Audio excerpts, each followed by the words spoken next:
할렐루야. 예, 잘 오셨습니다. 반갑습니다. 자, 오늘도 하나님의 말씀을 통해 하나님의 말씀과 참된 고백 위에 깊이 뿌리 내리는 귀한 은혜가 있길 주님의 이름으로 축복합니다. 자, 오늘은 무슨 날이죠? 자, 오늘은 예배하러 오시는 주일이지만 또한 우리 전교인 야유회가 있는 날입니다. 자, 전교인 야유회를 우리가 왜 할까요? 자, 우리 안에 주님 안에서 그리스도 안에서 우리가 하나 되었다. 그리고 그 안에서 교제하며 우리가 서로 단합하고 그리고 그 마음을 가지고 하나님의 사명을 잘 감당할 수 있도록 우리가 하나 되어 주님의 사명을 감당할 수 있도록 우리가 이 야유회를 하는 것이죠. 자, 그렇기 때문에 그리스도 안에서 우리가 교제하는 것 너무나도 중요하다라고 이야기할 수 있어요. 그래서 우리 성도님들이 함께 참여해서 우리 모두 다 함께 즐거워하고 우리가 단합되어서 주님의 일을 감당했으면 좋겠습니다. 혹여나 이 야유회 난 빠져야지 라고 이런 생각을 가지고 있으신 분들이 계시다면 이 시간 그리스도 안에서 우리가 하나로 부름을 받았다라는 것을 기억하시고 우리가 모두 다 참석해 주시기 바랍니다. 그것을 통하여 우리 교회가 더욱더 주님의 나라를 위해서 힘껏 달려나가길 간절히 소망합니다. 자, 모두 다 참석해 주세요. 좋습니다. 자, 그러면은 오늘 말씀을 같이 나눠보도록 하겠습니다. 자, 우리는요, 사도신경을 계속 살펴보고 있어요. 사도신경은요, 사도들이 성경을 보면서 성경에 나타난 가장 핵심되는 내용들을요, 이 고백으로 만든 것이다 라고 이야기할 수 있죠. 자, 그 안에서는요, 세 가지 큰 내용이 있다라고 말씀을 드렸어요. 첫 번째는 어떤 내용이 있어요? 성부 하나님에 대한 내용. 그리고 두 번째는 성자 예수님에 대한 내용, 그리고 세 번째는 성령 하나님에 대한 내용이 나오고 있습니다.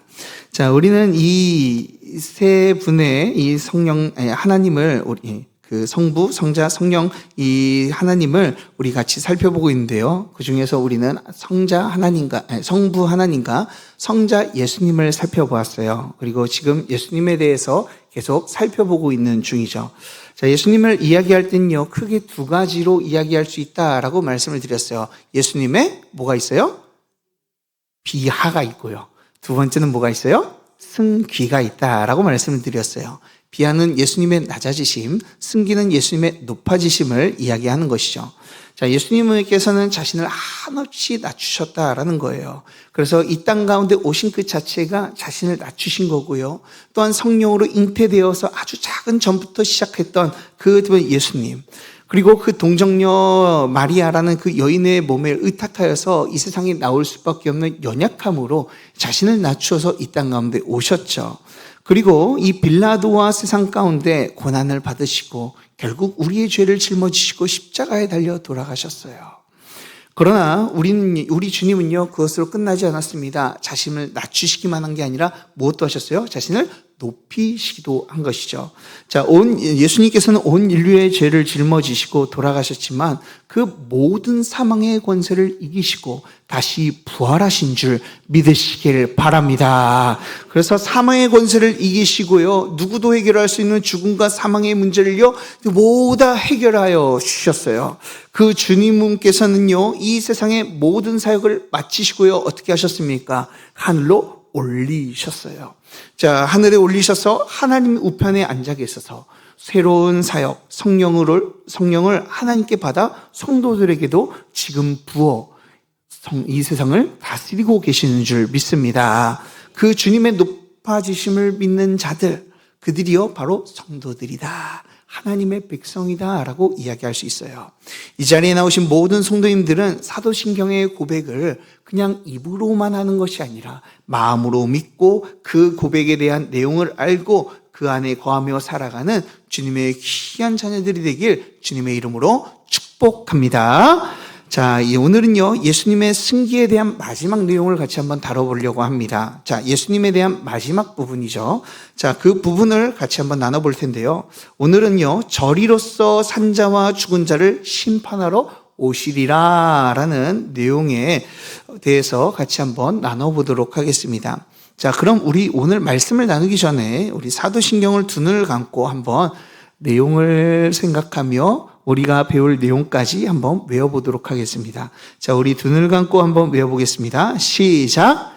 전능하사 천지를 만드신 하나님 아버지를 내가 믿사오며 그 외아들 우리 주 예수 그리스도를 믿사오니 이는 성령으로 잉태하사 동정녀 마리아에게 나시고 본디오 빌라도에게 고난을 받사 십자가에 못 박혀 죽으시고 장사한 지 사흘 만에 죽은 자 가운데서 다시 살아나시며 하늘에 오르사 전능하신 하나님 우편에 앉아 계시다가 저희로서 산자와 죽은 자를 심판하러 오시리라. 아멘.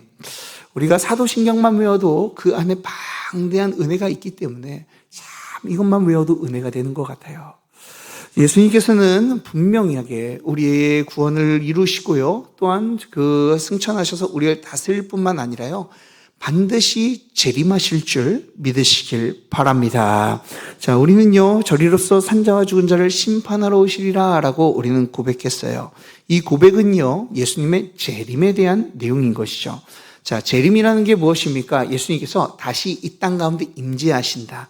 재임재하신다라고 해서 우리는 재림이라고 이야기를 하죠. 자, 그렇게 우리가 이 부분의 내용을요, 고백할 때 예수님이 다시 오신다라는 것을요, 할 때 분명히 해야 될 것이 하나 있습니다. 자, 예수님께서는 반드시 오시는 줄 믿으시길 바랍니다. 자, 이것을 믿는 믿음을요, 우리가 분명히 해야 돼요. 어떤 사람들은 이 예수님이 다시 오신다라는 것을 그저 공상이나 아니면은 사상으로만 생각하는 사람들이 있어요. 그래서 예수님의 사상이 우리 가운데 임하였으니 우리가 그 사상을 가지고 살아가니 예수님께서 우리에게 임한 것이다라고 해석하는 사람들도 있어요. 그러나 우리는 예수님께서 실제로 이 땅 가운데 오신다라는 것을요, 믿으면서 살아가는 자들인 줄 믿으시길 바랍니다. 그렇기 때문에 예수님은 반드시 오시고요, 성도는 이 예수님이 다시 오신다는 것을 믿으며 살아가는 자들이에요. 이 전까지의 고백은요, 어떤 고백이었습니까? 과거에 일어난 역사적인 사실을요, 우리가 입술로 고백하면서 이런 예수님을, 이렇게 하셨던 예수님, 이런 하나님을 우리가 믿습니다라고 고백을 했어요. 그러나 우리가 했던 이 고백은요, 아직 일어나지 않는 고백이에요. 우리의 삶 가운데 예수님께서는 성령으로 임재하시기는 하지만 예수님께서 친히 인간의 몸을 입고 하늘의 구름을 타고 이 땅 가운데 내려오시지는 않았죠. 다시 오신다는 그저 이 미래의 약속만 우리가 믿고 그것을 가지고 우리가 신앙으로 믿고 나아가는 것이죠. 자, 그런데 어떤 분들이 이렇게 이야기할 수 있습니다. 예수님이 하늘로 승천한 지 2000년이 지났습니다, 목사님. 자, 지났는데 과연 예수님이 다시 오실까요? 라고 생각하시는 분이 계실 수도 있어요. 그러나 예수님께서는요, 반드시 오실 줄 믿습니다. 진짜 신앙은요, 이 재림하실 예수님을요, 믿으며 살아가는 거예요. 자, 예수님께서는 반드시 오십니다. 그 이유는요, 예수님께서 약속하셨기 때문에 그래요. 자, 예수님께서는 재림에 대한 말을요, 많이 하셨습니다. 내가 다시 올 거라고, 이 땅 가운데 임할 거라고 여러 번 말씀하셨어요. 총 몇 번 말하는지는 우리가 다 셀 수는 없지만, 학자들이 좀 세본 사람 중에서 몇 번 정도 나왔냐라고 했을 때 300번 정도 예수님이 얘기를 하셨대요. 300번이면 많이 이야기하신 거 아닙니까? 자, 그래서 신약에서도요, 여러 가지로 재림에 대한 이야기를 하는데, 평균 25절 이후부터, 25절마다 이 재림에 대한 언급이 있다라고 이야기를 해요. 참, 예수님께서 다시 오신다라는 것, 예수님께서도 많이 강조하셨고, 성경에서도 많이 강조하고 있는 내용이다라는 것이죠. 자, 정말 예수님께서 다시 오시겠다고 약속해 주셨습니다. 오늘 말씀을 보아도 알 수가 있어요. 오늘 26절 말씀에서 예수님께서는 분명히 말씀하십니다. 그때의 인자가 구름을 타고 큰 권능과 영광으로 오는 것을 사람들이 보리라라고 예수님께서는 말씀하셨어요. 자, 예수님께서는 구름을 타고 우리 가운데 오신다라는 거예요. 그리고 또한 요한복음 14장 2절부터 3절까지 보면 예수님께서는 또한 이렇게 약속하셨습니다. 요한복음 14장 2절 3절 우리 한번 읽어볼까요? 시작! 그렇지 않으면 너희가 일렀으리라.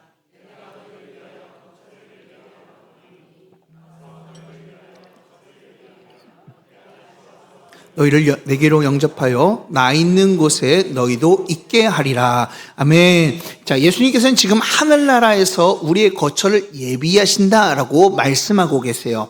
자, 그러면서 그 모든 것들이 다 완성되면요, 예수님께서 거기에서 집을 다 지었으니 난 놀아야지라고 하신 거 아니라 무엇을 하신다고 말씀하고 있어요? 다시 오겠다. 그래서 내가 너희들을 데려가서 그곳에서 함께 살겠다라고 약속하여 주고 계세요. 예수님께서는요, 다시 오시겠다고 분명히 말씀하여 주셨습니다. 자, 그리고 많이 말씀하여 주셨죠. 예수님만 이런 말씀을 하셨을까요? 그렇지 않아요. 자, 이 성경 여러 곳곳에서요, 성경의 증언들이 있습니다. 자, 데살로니가전서 4장 16절을 보면요, 바울은 이렇게 고백을 합니다.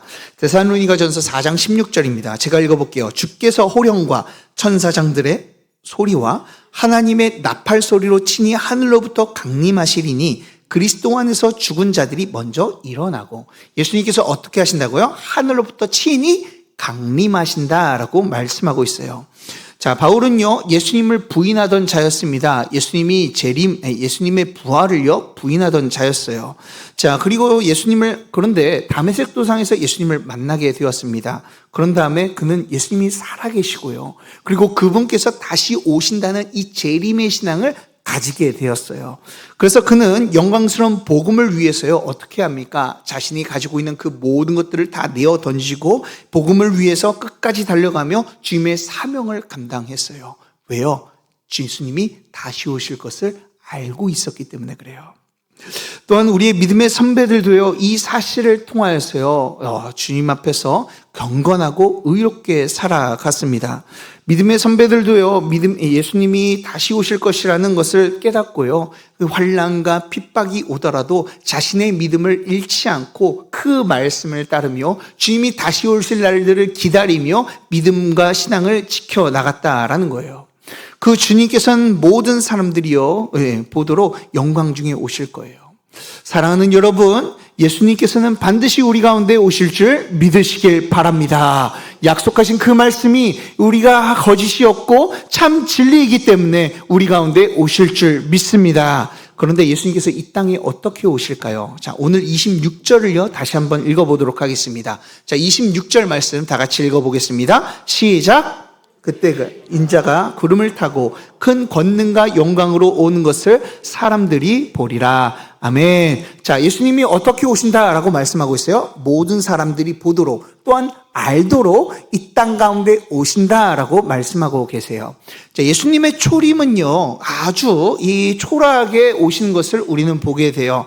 예수님이 오신 것을 처음에 오셨을 때 어땠습니까? 사람들이 아무도 몰랐습니다. 그래서 동방박사가 별을 보고 왔고, 목자들도 천사가 나타나가지고 일러줘야지만 그것을 깨닫고 예수님 앞에 나와 경배하였어요. 자, 예수님의 부모도요, 사실 예수님의 부모도 이 예수님이 뱃속에 있는 아이가 예수님인지를 모르고 이 아이 가만히 끊고자 하려고 했었죠. 자, 그러나 이 초림 때는 아주 적은 인원들만 알았습니다. 그러나 예수님의 재림은요, 달라요. 자, 예수님이 재림하실 때는 어떻게 돼요? 모든 사람들이 보는 앞에서 예수님께서 구름을 타고 하늘에서 내려오신다라는 거예요. 자, 그래서 모든 사람들이 더불어 볼 수 있도록 예수님께서는 오시고, 그 누구도 예수님이 오셨을 때는 예수님이 어디 있느냐라고 물을 필요 없이 모두 다 예수님이 오심을 보고, 그리고 확증하고 이제 예수님의 심판이 시작되었구나라고 고백할 수밖에 없는 것이죠. 그래서 우리가 때로는 이런 이야기를 듣습니다. 예수님이 저쪽에 있대, 이쪽에 있대, 어디 가면 예수님을 만날 수 있대라는 이야기를 듣기도 해요. 자, 그런 이야기는 다 어떤 이야기예요? 다 거짓말이죠. 다 쓸데없는 소리예요. 왜요? 예수님은 공개적으로 오시기 때문에 그래요. 누구나도 볼 수 있게. 오셨으면요, 옆에서 권사님이 목사님 예수님이 오셨대요 라고 이야기하면은 다 거의 그거는요, 잘못된 예수님입니다. 적그리스도죠. 왜요? 옆에서 예수님이 오셨대라고 이야기하기 전에 우리는요, 다 알게 될 거예요. 예수님이 오셨구나 라고 다 알게 될 것입니다.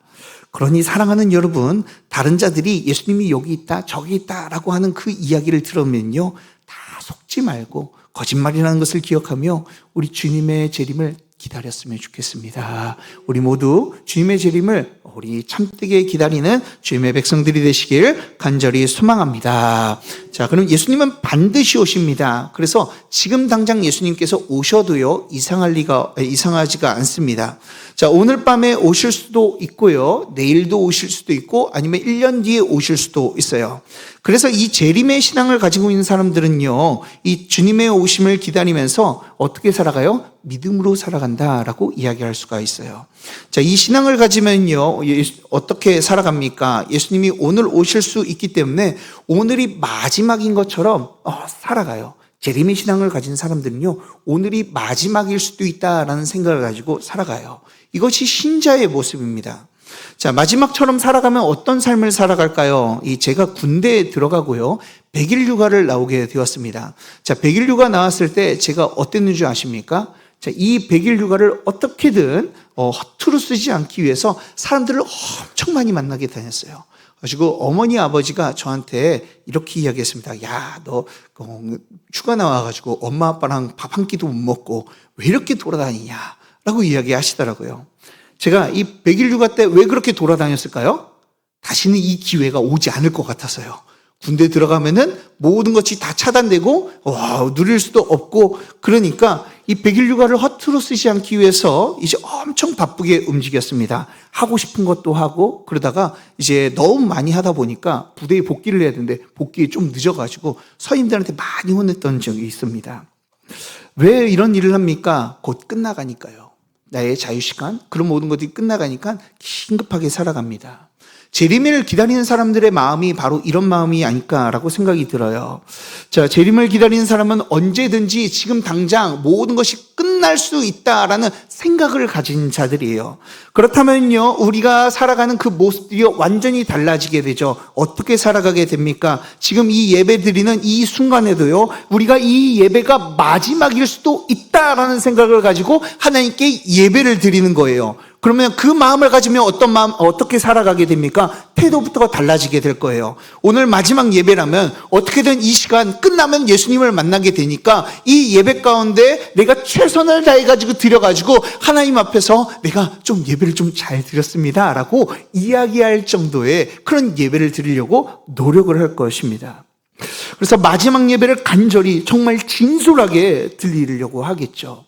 그리고 그런 사람들은요, 재림의 신앙을 가지고 있는 사람들은 한 가지 특징이 있어요. 어떤 특징이 있어요? 예배를 빠지지 않습니다. 왜요? 예배를 빠지면 왜 예배에 빠지는 줄 아세요? 그 성도들이 예배를 빠지는 이유는요, 물론 일이 있기 때문에 그렇지만 그 마음 가운데 어떤 마음이 있냐면, 이 은연중에 다음 주에 가면 되지, 다음 주에 예배 드리면 되지라는 마음이요, 우리 가운데 있는 거예요. 그렇기 때문에 오늘 좀 빠져도 다음 주에 예배 잘 드려야지, 이 마음을 가지고 빠지게 되는 것이죠. 사랑하는 여러분, 그러나 재림의 신앙을 가진 자들은요, 오늘도 주님이 오실 수 있다. 지금 이 예배 드리는 가운데서도, 내가 지금 이 예배 빠진 가운데서도 주님께서 오실 수 있다라는 생각을 가지고 있는 자들이에요. 그렇게 오늘 하루 이 드리는 예배, 또한 내가 살아가는 그 모든 일들을요, 그리고 주님께서 나에게 맡겨주신 그 사명을요, 절대로 가볍게 여기지 않습니다. 주님 앞에 섰을 때, 주님 잠깐만요, 제가 사명을 좀 이루지 못했는데 좀만 기다려주세요. 아니면 주님, 좀만 더 늦게 오시면 안 됩니까? 제가 요즘에 좀 잘 못 살아가지고요 라고 이렇게 고백할 수 없다는 것을 알기 때문에, 주님의 재림을 아는 자들은 오늘 하루를 주님 안에서 말씀을 지키기 위하여, 거룩하게 하기 위해서, 더욱더 의롭게 살기 위해서 치열하게 살아가게 되는 것이죠. 혹시 여러분들은 오늘 주님을 바라보지 못하고 주님께 좀 늦게 오세요라는 이 마음으로 혹시 살아가고 계십니까? 그래서 내가 오늘은 좀 편히 살고 내일부터, 아니면 조금 나중에 우리가 예수님을 잘 믿어야 되겠다라는 생각을 가지고 계십니까? 주님께서는 반드시 우리 가운데 오시고요, 도적같이 우리 가운데 오실 것이고요, 그리고 그 가운데 우리는 속수무책으로 주님의 재림을 맞이할 수밖에 없을 것입니다. 그때 주님, 조금만 늦게 와주세요 라고 고백한 자들이 아니라, 우리가 오늘 하루도 주님 안에서 치열하게 살아감을 통하여 주님 어서 오시옵소서, 마라나타 속히 오시옵소서라고 당당하게 고백하는 주님의 백성들이 되었으면 좋겠습니다. 저는 오늘도 다시 오실 주님을 바라보며 믿음으로 살아가는 주님의 백성들이 우리 모두가 다 되길 주님의 이름으로 축복합니다. 자, 그렇다면 예수님께서 이 땅에 오셔서요, 다시 오셔서 무엇을 하실까요? 자, 우리는 너무나 잘 알고 있죠. 예수님께서 이 땅에 오셔서 하신 일이 뭐예요? 바로 이 세상을 심판하신다라는 것이죠. 자, 예수님은 이 땅에서 영적인 권위자로 오셔서 이 땅을 심판하십니다. 우리가 사도신경에서요, 예수님이 영적인 권위자로 오신다라는 것을 우리는 고백을 하며 우리는 그 재림을 기다리고 있어요. 자, 그게 어디에서 나옵니까? 우리가 뭐라고 고백합니까? 저리로서 산자와 죽은 자를 심판하러 오시리라 라고 고백하죠. 근데 거기 안에서 예수님의 권능을 가지고 온다라는 단어가 있어요. 그게 뭔지 아십니까? 저리로서예요. 저리로서, 어떤 교회는 이 저리로서가 좀 발음이 이상하다고 빼버리는 교회도 있더라고요. 근데 저리로서라는 이 단어가 너무나도 중요합니다. 자, 저리로서라는 게 무엇입니까? 이 말은요, 새 번역으로 보면 거기서부터라는 말이에요. 자, 거기서부터 오셔가지고 심판하실 것이다 라고 말씀을 하고 계세요. 자, 그러면 예수님께서 어디에서 오시죠? 지난 시간 예수님이 승천하셔서 지금 어디에 계시다고 하셨어요? 하나님의 우편에 앉아 계시다는 거예요. 하나님의 보좌 우편에 그 세상을 다스리며 우리를 중보하며 그곳에 계시다라는 거예요. 세상과 만물을 통치하시는 그 자리에 앉으셔서 성령으로 지금 우리를 다스려 주시고 우리를 이끌어주고 계시다라는 것이죠. 근데 그 영광의 모습, 그 영광의 자리에서부터 일어나셔서 주님께서는 내려오신다라는 거예요. 영광의 모습을 가지고, 권능의 모습을 가지고, 이 세상을 다스리는 그 전능자의 모습을 가지고 이 땅 가운데 내려오신다라는 거예요. 오늘 말씀에서도 분명히 말씀해 주고 있습니다. 24절을 보면요, 환난 후에 해가 어두워졌다, 달이 빛을 내지 않았다, 이 빛이 없다라고 이야기를 해요. 세상에 빛이 없대요. 소망과 희망이 하나도 없대요. 그리고 그 밝게 비추는 별, 우리를 더욱더 소망을 주고 희망을 주는 그것도 사라지고 하늘에 있는 권능, 이 세상의 권세들이 흔들리는 가운데 예수님께서 오신다라는 거예요. 소망도 없고 세상의 권세도 흔들리고 불안정한 그 시대 가운데, 그때 온 세상이 흔들리고 권능 무너지는 그 아무런 소망이 없는 그때 예수님께서는 큰 권능과 세상이 이룰 수 없는 큰 영광을 가지고 이 땅 가운데 오신다라고 말씀하고 계신 거예요. 우리 주님께서는 영광과 권능으로 이 땅 가운데 오셨어요. 무엇을 하세요? 우리를 심판하시는 거예요. 그때 놀라운 일들이 일어납니다. 죽은 자들이요, 모두 다 부활하게 돼요. 예수님의 심판을 받기 위해서 모두 다 부활하게 돼요. 자, 요한복음 5장 29절을 보면요, 이렇게 말씀하고 있습니다. 요한복음 5장 29절 한번 띄워주세요. 요한복음 5장 29절에서는 이렇게 말씀하고 있습니다. 선한 일을 행한 자는 생명의 부활로, 악한 일을 행한 자는 심판의 부활로 나아오리라. 아멘. 자, 예수님이 다시 오면요, 어떤 일이 일어나요? 모든 자들이 부활한다는 거예요. 예수님을 믿든 믿지 않든 모든 사람들이 부활한다라고 말씀하고 있어요. 그런데 믿는 자는요, 어떻게 부활합니까? 이 둘의 부활은요, 질적으로 다릅니다. 믿는 자는요, 영원한 생명을 가지고 부활하는 거예요. 그래서 예수님께서 영광의 모습으로 부활하신 것처럼 우리도 그렇게 영광스러운 모습으로 부활하게 될 것이다 라는 것이죠. 그런데 예수님을 믿지 않는 자들은 어떻게 돼요? 영원한 심판의 부활로 살아나게 될 거래요. 하나님의 심판을 받기 위해서 살아나는 거예요. 그래서 모습이 어떠한지는 우리는 알 수는 없지만 영원한 심판의 부활로 그들도 살아나게 되는 것이죠. 그리고 죽었다가 부활한 자들과 함께요, 그 시대에 살아있는 모든 자들이요, 예수님 앞에 나아가 심판을 받게 되는 거예요. 그래서 우리가 사도신경에서 뭐라고 고백해요? 저리로서 산자와 죽은 자를 심판하러 오시리라. 예수님께서는 모든 자, 역사 속에 있는 모든 사람들을 주님 앞에 부활시켜서 주님 앞에 놓으시고 그들을요, 심판하실 것이다 라는 거예요. 그분의 영적 권위를 가지고 믿는 사람과 믿지 않는 사람을요, 나누시고요, 그리고 그들을 심판하시게 될 거예요.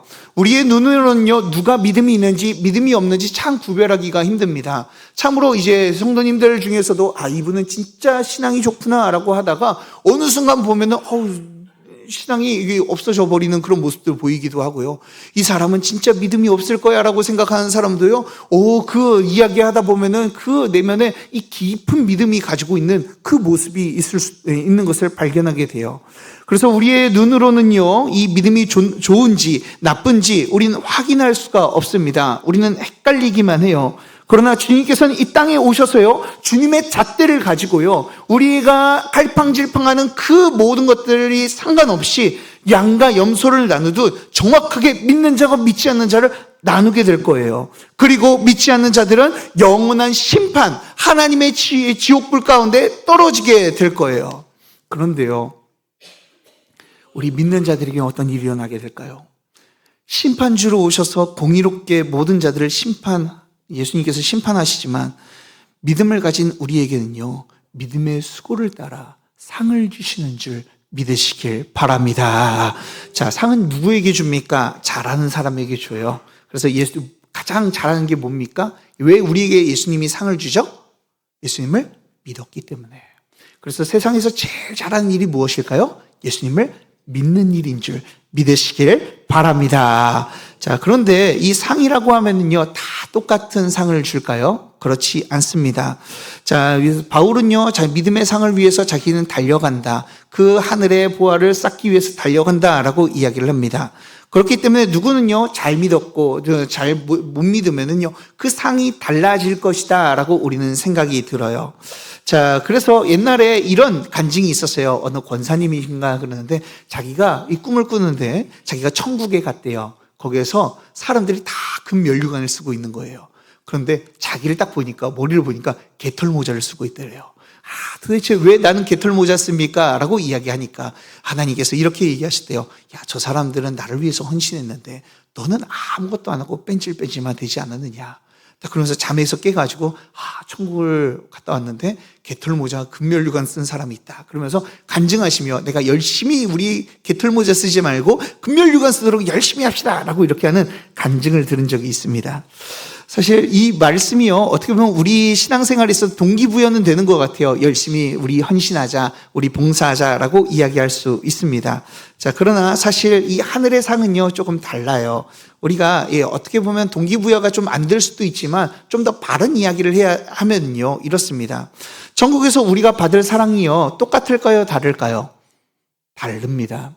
자, 우리가 받는 것은요, 차등이 있을 수 있어요. 누군가는 1등, 2등, 3등 이렇게 매기지는 않겠지만 그런 상들의 크기는 다를 수가 있죠.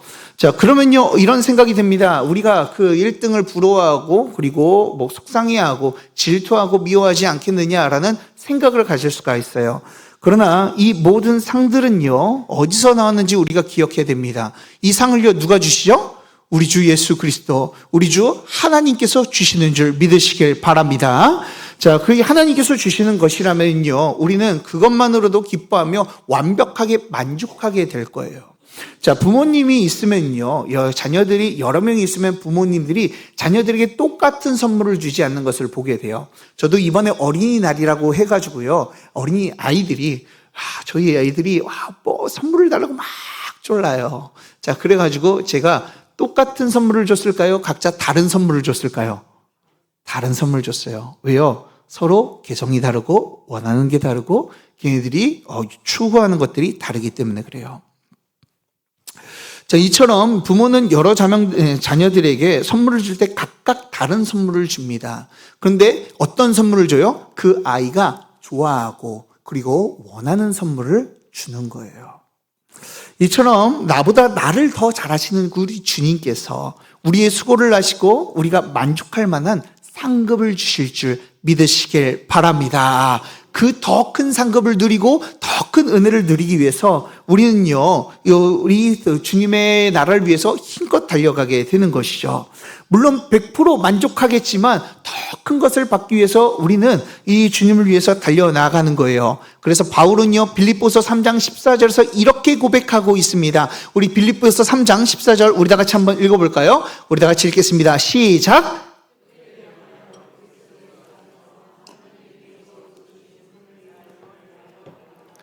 아멘. 자, 사랑하는 여러분, 예수님께서 이 땅에 오셔서 인류를 심판하실 것인데요. 그 심판은요, 누구도 피할 수 없어요. 자, 그런데 우리도요, 심판을 받게 될 것인데, 무엇이 있어요? 주님의 심판에는요, 우리가 두려운 것이 아니고 기쁜 것이에요. 왜요? 우리가 받을 상이 있기 때문인 줄 믿으시길 바랍니다. 그래서 그 표대를 향하여 바울은요 달려간 거고요. 주님의 상을 내가 더욱더 누리기 위해서 주님을 위해 헌신하며 복음을 전하며 자신의 목숨까지 내어 던졌다라는 것이죠. 우리는요 이 확신을 가지고 살아갔으면 좋겠습니다. 우리를 만족케 하는 그 영광의 상을 받기 위해서 오늘도 우리가 바울의 고백처럼 믿음의 표대를 세워놓고 달려가기를 원합니다. 그렇게 사람들의 평가보다 주님의 평가를 생각하며 우리 주님 앞에 충성했으면 좋겠어요. 때문에 우리는 참으로 연약한 것 같아요. 사람들의 말에 쉽게 흔들리고요. 누군가가 나를 좀 알아주고 나에게 좀 알아주고 내 마음을 좀 만져줬으면 좋겠죠. 그런데 막 이 자신의 내 마음을 알아주지 못하면요 힘이 나지 않고요 막 서운하기도 해요. 그러나 이 재림의 신앙을 가진 사람들은 어떤 마음을 가집니까? 다시 오실 주님을 바라보며 그 주님께 위로를 받기 위해서 나아가는 자들이 되는 거예요. 우리에게 진정한 상은요 사람들의 말, 사람들의 칭찬이 아닙니다. 재림을 알고 있는 사람은요 상이 어디 있다는 걸 알아요? 하늘에 있다라는 것을 알아요. 그래서 우리는 심판하실 주님께서 오셔서 우리를 보시고 상을 주시고 우리를 안아주시고 크신 은혜로 우리 가운데 역사하실 것이기 때문에 그 소망을 가지고 주님을 위해 헌신하며 섬기며 나아가는 것이죠. 그러니 사랑하는 여러분, 사람들에게 인정받지 못한다고 낙심하지 마십시오. 그걸로 속상해하지 마십시오. 우리보다 우리의 모든 것을 더 잘하시는 그 하나님께서 우리의 행동과 우리의 헌신과 노력을 보시고 하늘의 상을 준비하시며 우리 가운데 은혜를 베풀어 주실 줄 믿으시길 바랍니다. 그래서 이 땅에 상을 쌓는 것이 아니라 하늘의 상을 쌓으며 나가는 저와 여러분들 되시길 주님의 이름으로 축복합니다. 자, 그럼 마지막으로 재림을 기다리는 성도들은요 어떻게 살아가야 될까요? 자, 재림에 대한 이 믿음은요 우리의 삶을 바꾸는 것을 보게 돼요. 자, 그 이유는요 주님의 재림이 주는 위로가 있기 때문에 그렇습니다. 자, 이 위로를요 여러 가지로 이야기할 수 있지만은 하이델베르크를 이용해서 여러분들에게 말씀을 드릴게요. 하이델베르크 요리문답을 보면요 52문에요 이렇게 문답이 나와 있습니다. 자, 주님이 주시는 위로, 재림이 주는 위로를요 잘 설명해 주고 있어요. 제가 한번 문제를 읽어보면요 여러분들이 답변하시면 됩니다. 자, 답변을 읽으시면 돼요. 답변하는 게 아니라 읽으시면 됩니다. 자, 그리스도께서 살아있는 자들과 죽은 자들을 심판하러 오실 것은 당신에게 어떠한 위로를 줍니까? 자, 한번 읽어볼까요? 시작.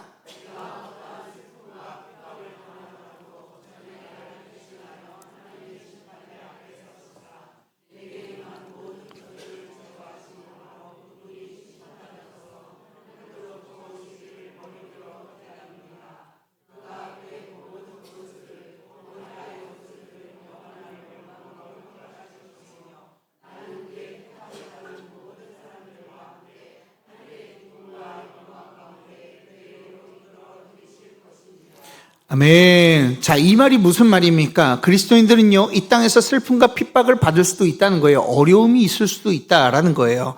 그런데 재림의 신앙이 있으면요, 하늘의 이 땅 가운데서 어렵고 나에게 해를 가하는 사람들이 있다 하더라도 하나님께서 그를 심판하시고 우리 가운데 기쁨과 즐거움, 영광을 주신다라는 것을 믿고요, 그것을 꿈꾸며 살아가게 된다라는 것을 말씀하고 있는 것이죠. 왜 그렇습니까? 우리 주님께서요 우리를 위해서 심판 받으시고 우리의 죄와 모든 저주를 해결하시고 승리하셨기 때문에 그래요.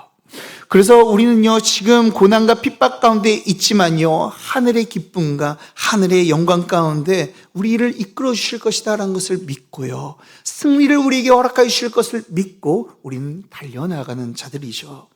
우리에게는 이 고난과 핍박은요 끝이 있습니다.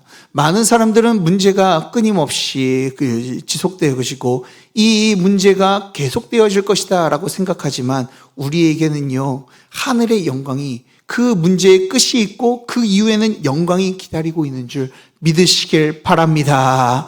자, 여러분들 마라톤을 뛰어보셨나요? 마라톤을 뛰는 사람들은 항상 소망이 있어요. 어떤 소망인 줄 아세요? 내가 골인에 도착할 것이라는 소망이 있어요. 그래서 그들이 뛸 수가 있는 것이죠.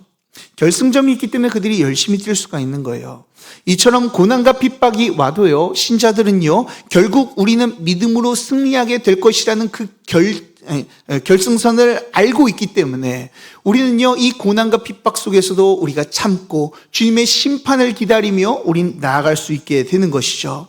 예수님께서는 우리를 벌하러 오시는 것이 아니라요, 십자가로 구원하신 그 백성들을 영광 가운데 데려가기 위해서, 그리고 그분이 이루신 승리를 주기 위해서 이 땅에 오실 것이다 라는 거예요. 이런 우리의 끝을 알고요, 성도는요, 고난 속에서도 머리를 들고 주님만을 바라보며 살아가는 자들이죠. 재림의 소망을 가진 자들은요, 삶이 아무리 어려워도요, 우리는 승리를 품고 있는 자들인 줄 믿으시길 바랍니다. 자, 이렇게 되면요, 이런 재림의 신앙을 가지게 되면 우리는요, 삶 전체가 바뀌어지는 모습을 보게 돼요. 자, 재림의 신앙을 가지면요, 삶이 바뀌어지게 됩니다. 지금까지 우리는요, 세상에서 살아갈 땐 어떤 삶을 추구하며 살아갔습니까? 안전하게 사는 것, 그리고 사람들에게 인정받는 것, 더 많은 것을 소유해서 풍족하게 사는 것을 우리는 꿈꾸며 살아갔어요. 이것이 인생의 목표다라고 이야기를 하고 있죠. 자, 그래서 세상의 평가에 때로는 우리가 흔들리기도 하고요, 물질에 우리의 마음을 뺏겨서요, 여러 가지로 마음이 어지럽기도 해요. 사람들의 그 인정을 추구하기 때문에 사람들의 말 한마디에, 그리고 몇 마디에 무너져 버릴 때가 있다라는 거예요. 그러나 다시 오실 예수님을 믿게 된다면요, 우리는 한 가지 확신한 것이 있습니다. 이 모든 것이 다 영원하지 않다라는 것을 깨닫게 돼요. 그러면요, 재림의 신앙을 가지면 내가 붙들고 있던 재물도요, 사람들의 평가도, 세상의 성공도 마지막 날에는 다 지나갈 것이고 주님이 오시면 모두 다 휴지 조각이 다 될 것이다 라는 것을 알게 돼요. 그러면요, 어떻게 됩니까? 나에게 남을 것은 세상의 것이 아니라 오직 주님밖에 없구나라는 것으로 답을 내리게 되는 거예요. 그렇기 때문에 재림을 믿는 사람들은요, 더 이상 세상의 기준만을 따라 살아가지 않습니다. 사람의 평가보다 주님의 평가를요, 더욱더 생각하고요, 이 땅에서 부귀영화를 누리는 것보다, 부를 축적하는 것보다 하늘나라의 상급을 쌓는데 더 열심을 내게 된다라는 것이죠. 그러니 세상의 성공보다는요, 하나님이 맡겨주신 이 사명을 더 소중하게 여겨 그 주님의 뜻을 따라 살기를 원하며 그렇게 살기 위해서 몸부림친다라는 것이죠. 그래서 인생의 방향이 어떻게 됩니까? 내 성공, 내 가족의 평안, 내 행복이 아니라요, 다시 오실 주님을, 예수님을 따라가는 자들이 되어지게 되는 거예요. 사랑하는 여러분, 하늘의 보화를 쌓는 것이 가장 큰 성공인 줄 믿으시길 바랍니다. 우리 가운데 하나님의 예수 그리스도를 따르는 것이 가장 큰 평안 가운데 들어가는 길임을 믿으시길 바랍니다. 그렇다면 여러분들, 우리 자신을 돌아봤으면 좋겠어요. 나는 지금 어디에 소망을 두고 있는가? 세상의 성공인가? 부인가? 아니면 정말 예수님만, 영원하신 예수님이신가? 이 시간 주님의 재림을 기억하며 하늘의 보화가 아닌 이 땅의 보화가 아닌 하늘의 보화를 쌓아두는 자들이 되시길 주님의 이름으로 축복합니다. 자, 그리고 마지막, 시간이 많이 갔네요. 자, 마지막으로 지금 주님께서 오신다는 것을 생각하면요, 우리가 변하게 되는 것이 있습니다. 인생의 방향의 초점이요, 지금까지는 예수님의 말씀을 따르고, 그리고 하늘의 것을 쌓는데요, 또 인생의 방향이 또 하나 바뀌는 게 있어요. 그게 무엇이냐면 영혼들을 바라보는 눈이 달라지게 돼요. 자, 지금요, 이 많은 사람들이 예수님을 믿질 않습니다. 그래서 예수님을 믿지 않는 사람들이 지금 우리 같이 살아가고 있어요. 아마 여러분들과 함께 일하는 동료들도 있고요, 함께 이야기하며 만나는 사람들도 있을 것입니다. 그런데 여러분들, 예수님께서 오늘 지금 당장 오신다고 생각해 보십시오. 그러면 그들은 어떻게 될까요? 하나님의 심판을 받게 될 것입니다. 지옥으로 지게 될 것이에요. 그러면요, 우리가 그 모습을 안다면 어떻게 생각하겠습니까? 주님의 재림이 곧 오신다라는 것을 깨달으면요, 그들을 바라보고 우리는 어떻게 살아가겠습니까? 갈급한 심정으로 예수님을 전할 수밖에 없지 않겠습니까? 나만 잘 사는 인생이 아니라 한 영혼이라도 주님께로 돌이키도록 우리 인생을 돌이키며 방향을 바꿔 나아가는 것이죠. 세상에 얼마나 많은 사람들이 예수님을 모르며 살아가고 있습니까? 정작 내 가정만 돌아보더라도 주님을 모르며 살아가는 자리 너무나도 많아요. 정말 주님께서 오늘이라도 오시면 내 가정은요, 정말 주님만, 내 사랑하는 가정들이 우리의 곁을 떠나게 되는 것이죠. 그렇게 우리는요, 더욱더 그들을 위해서 기도해야 되고요, 사랑으로 섬겨야 되고, 우리가 복음을 더욱더 전해야 됩니다. 그저 말로만 예수님을 믿어라 라고 이야기하는 것이 아니라 정말 우리의 간절한 마음으로 그들에게 이 재림의 신앙을 가지고 주님이 이 땅 가운데 오셔서 우리에게 행하신 일을 잘 설명하여 그들도 주님 앞으로 돌아올 수 있도록 우리가 이끌어 줘야 될 줄 믿으시길 바랍니다. 그러니 사랑하는 여러분, 재림의 신앙은요, 단순히 예수님이 언젠가 우리 가운데 오시겠지라고 하는 신앙이 믿음이 아니에요. 재림의 신앙은요, 오늘도 예수님께서 올 수 있다라는 이 긴박함과 간절함을 가지고 주님을 위해서 충성을 다하며 그리고 주님의 복음을 전하게 만드는 믿음인 거예요. 이 시간 주님이 다시 오심을 생각하며 그저 사도신경을 외우면서 주님께서 오셔서 심판하시리라 라고만 그냥 고백하는 것이 아니라 이것이 나의 실존이 되어서 주님의 말씀을 따라 주의 한 영혼들을 구원하는 데 힘쓰며 나아가는 귀한 은혜가 우리 성도님들의 삶 가운데 가득하길 주님의 이름으로 축복합니다. 우리 모두 주님의 오심을 기다리며 주님의 사명을 감당하는 저와 여러분들 되시길 주님의 이름으로 축복합니다. 자, 우리 다 같이 말씀을 놓고 함께 기도하도록 하겠습니다.